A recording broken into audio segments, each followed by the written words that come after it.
ขอโทษขออภัยหลายๆพี่น้องทั้งหลายทุกหม่องทุกบอลนะครับเนาะ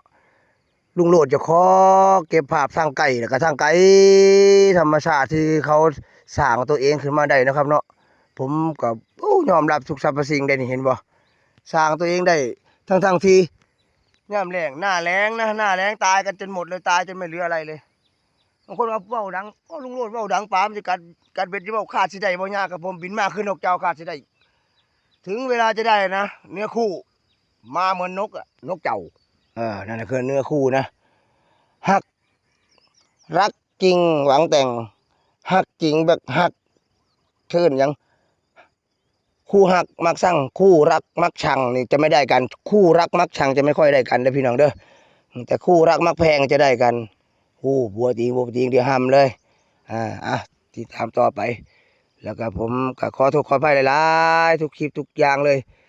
ลุงโหลดมักธรรมชาติดีได้ครับผมเกิดมาชาตินี้ผมยังไม่รู้เลยว่าผมจะได้เห็นธรรมชาติมันอีกไหม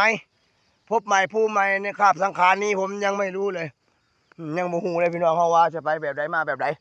ฉะนั้นก็ติดตามต่อไปสู้ๆทุกคนเพื่อนๆทุกคนแล้วก็ลุงป้านาสู้ขู่สู้คนสู้หม่องสู้บอลนำสวัสดีครับเดี๋ยวเจอกันใหม่ปีต่อไปเฮา